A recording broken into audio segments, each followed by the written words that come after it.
Assalamualaikum warahmatullahi wabarakatuh. Kami dari kelompok 10 yang beranggotakan Jessica Wijaya Salim, Marsyalika Hairunisa, dan Yeni Nur Hafizah. Di sini kami akan membahas tentang pengungkapan dan transparansi. Untuk sub-bahasan materinya sendiri, yang pertama ada kebijakan pengungkapan, yang kedua ada prinsip comply or explain terhadap corporate governance code, yang ketiga ada saluran komunikasi, yang keempat ada pengungkapan dan transparansi oleh pihak perantara, yang kelima ada peran akuntan profesional, yang keenam ada pelaksanaan prinsip pengungkapan dan transparansi di Indonesia menurut hasil penilaian oleh World Bank dan hasil penilaian oleh ASEAN Corporate Governance Scorecard. Yang ketujuh ada penggunaan ASEAN Corporate Governance Scorecard untuk menilai praktik pengungkapan dan transparansi. Selanjutnya, transparansi merupakan salah satu dari prinsip tata kelola perusahaan yang baik dan wajib dilakukan perusahaan. Prinsip transparansi itu mengharuskan informasi material diungkapkan tepat waktu dan dapat langsung diakses oleh pihak yang berkepentingan dengan informasi tersebut. Pada intinya adalah perusahaan harus terbuka. Lalu, informasi material apa saja yang dimaksud? Antara lain, kondisi keuangan, struktur kepemilikan, transaksi pihak berelasi, dan tata kelola perusahaan. Jadi, agar perusahaan dianggap transparan, ada dua jenis pengungkapan yang dapat dilakukan. Yang pertama, melakukan pengungkapan yang sifatnya sukarela, yakni perusahaan secara sukarela melakukan pengungkapan melebihi pengungkapan wajib yang diharuskan regulator.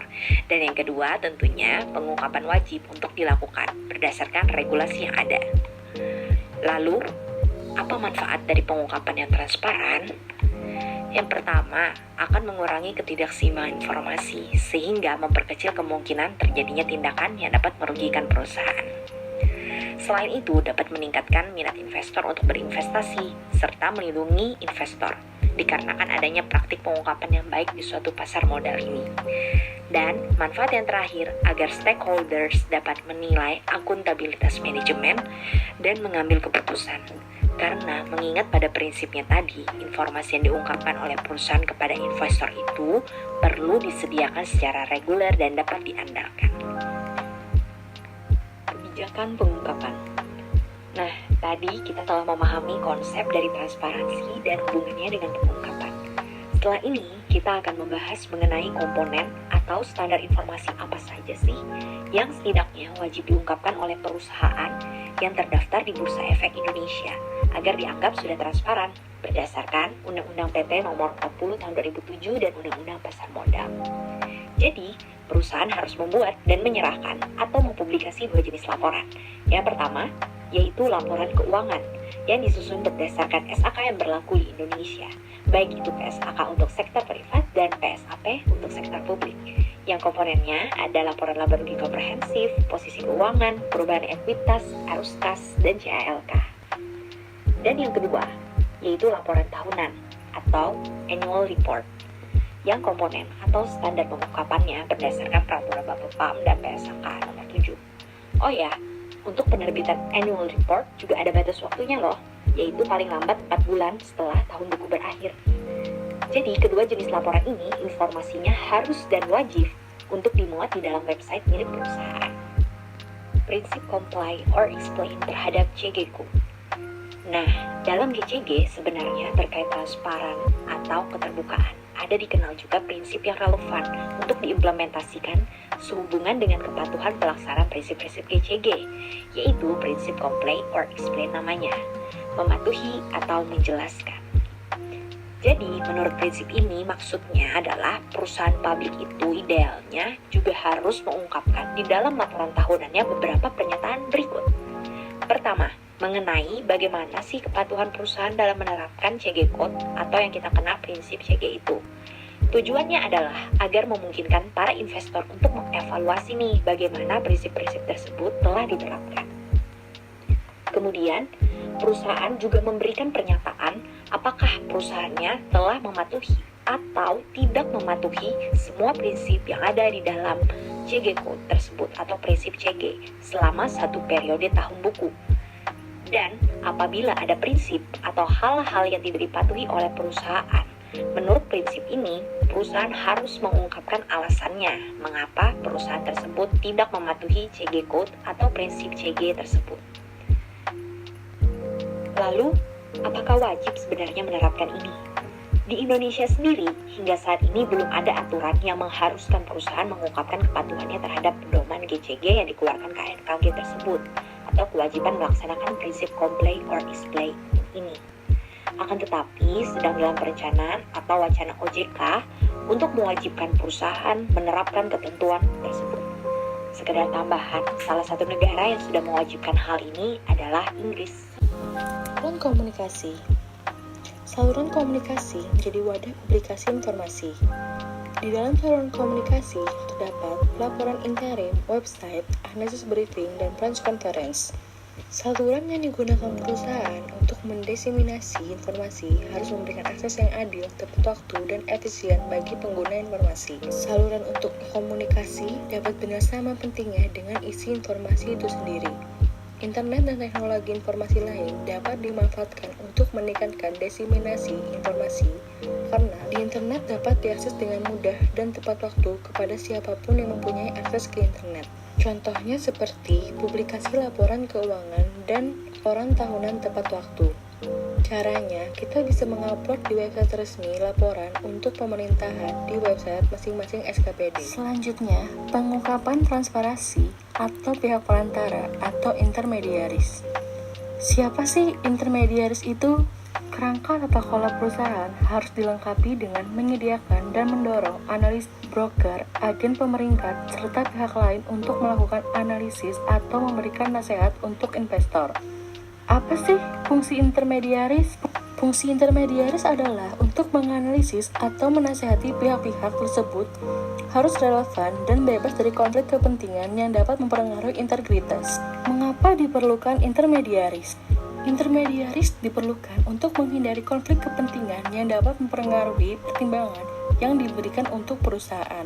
Contohnya seperti jika pihak yang memberikan masukan ke perusahaan juga ingin memberikan jasa lain ke perusahaan, atau jika mereka memiliki kepentingan material di perusahaan pesaing. Solusi dari permasalahan tersebut adalah keharusan pengungkapan penuh atas konflik kepentingan dan bagaimana entitas perantara mengelola konflik tersebut. Salah satu aspek pengungkapan yang terpenting adalah bagaimana suatu entitas merancang intensif bagi karyawannya untuk mengeliminasi potensi konflik kepentingan sehingga investor dapat menilai risiko yang ada dan kemungkinan bias yang timbul.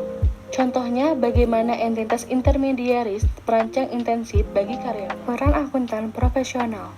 Peran akuntan profesional akuntan manajemen ialah akuntan manajemen mempunyai peranan dalam menyiapkan laporan keuangan sesuai dengan standar akuntansi yang berlaku, serta memastikan perusahaan menyampaikan informasi yang transparan, akurat, dan tepat waktu ke pemegang saham dan pemangku kepentingan lainnya. Peran akuntan publik ialah membantu direksi dan satuan tugas terkait dalam merancang dan mengimplementasikan sistem informasi dan SPI yang mendorong keterbukaan terhadap pemegang saham. Saat melakukan audit, menguji SPI dan memberikan rekomendasi perbaikan yang diperlukan. Peran akuntan auditor internal ialah secara berkala menguji SPI dan melaporkan hasilnya kepada direksi dan Dewan Komisaris juga komite audit. Yang kedua, membantu direksi dalam memperkuat dan meningkatkan SPI. Yang ketiga, memberi saran atau masukan untuk memperbaiki proses pengidentifikasian risiko dan manajemen risiko.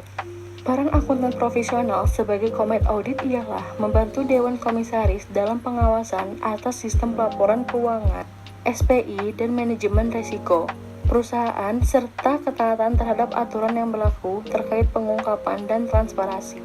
Bagaimanakah pelaksanaan prinsip pengungkapan dan transparansi di Indonesia? Jadi, pada tahun 2010, Bank Dunia menilai bahwa Indonesia memiliki kelemahan, yaitu belum memiliki aturan mengenai kewajiban pengungkapan pemegang saham ultimate. Sehingga, Bank Dunia memberikan beberapa rekomendasi terkait pengungkapan dan transparansi. Pertama, regulasi yang lebih baik terkait pengungkapan kepemilikan dan pengungkapan non-keuangan lainnya. Kedua, mengharuskan perusahaan untuk mengungkapkan ketaatan terhadap kode Good Corporate Governance.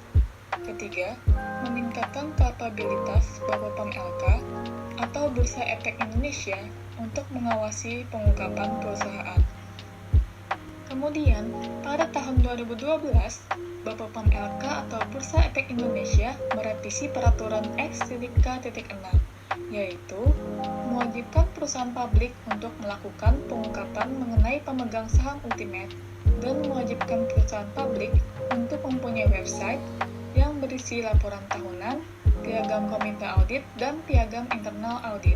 Selanjutnya adalah hasil penilaian menurut Indonesian Institute Corporate Directorship ASEAN Corporate Governance Scorecard. Dikarenakan beberapa praktik pengungkapan sudah diwajibkan oleh Bapepom LK atau Bursa Efek Indonesia, maka rata-rata skor untuk kategori penerapan prinsip ini relatif yang paling tinggi di Indonesia dibandingkan kategori prinsip lainnya. Pada tahun 2012, rata-rata skor adalah 53,7 dengan skor maksimum 85 dan minimum 19,8. Pada tahun 2013, rata-rata skor adalah 63,5 dengan skor maksimum 90 dan minimum 33,3. Beberapa area yang masih perlu ditingkatkan dalam kategori ini. Pertama, perusahaan publik yang belum melakukan pengungkapan kepemilikan tidak langsung dari pihak pemegang saham besar, anggota direksi, dan komisaris. Kedua, perusahaan publik yang jarang melakukan pengungkapan di laporan tahunan terkait ketaatan terhadap kode Good Corporate Governance dikarenakan belum ada aturan yang mewajibkan. Ketiga, perusahaan publik hanya melakukan pengungkapan profil anggota direksi dan komisaris, dan kebanyakan tidak mengungkapkan jabatan yang dipegang anggota dewan di perusahaan terdaftar lainnya. Keempat, sebagian besar perusahaan publik juga tidak mengungkapkan audit fee dan non-audit fee yang dibayarkan kepada kantor akuntan publik yang mengaudit perusahaan mereka. Bagaimanakah penggunaan ASEAN Corporate Governance Scorecard untuk menilai praktik pengungkapan dan transparansi? Berikut ini hal-hal yang perlu diperhatikan dalam melakukan penilaian praktik pengungkapan dan transparansi di perusahaan publik dengan menggunakan ASEAN Corporate Governance Scorecard. Pertama, struktur kepemilikan yang transparan. Contohnya seperti mengungkapkan kepemilikan saham langsung dan tidak langsung oleh direktur dan komisaris, serta mengungkapkan perusahaan induk, perusahaan anak, perusahaan asosiasi, dan lain-lain. Yang kedua, laporan tahunan yang berkualitas. Contohnya seperti terkait pengungkapan tujuan perusahaan, indikator kinerja keuangan dan non-keuangan, kebijakan dividen, dan lain-lain. Ketiga, pengungkapan transaksi pihak berelasi. Keempat, pengungkapan transaksi perdagangan orang dalam oleh pihak dalam perusahaan. Kelima, pengungkapan audit fee dan non-audit fee. Keenam, penggunaan saluran komunikasi. Ketujuh, informasi yang terdapat dalam website mencakup informasi yang lengkap dan terkini. 8. Penerbitan laporan keuangan dan laporan tahunan secara tepat waktu, serta penyataan kewajaran laporan keuangan tahunan oleh direksi.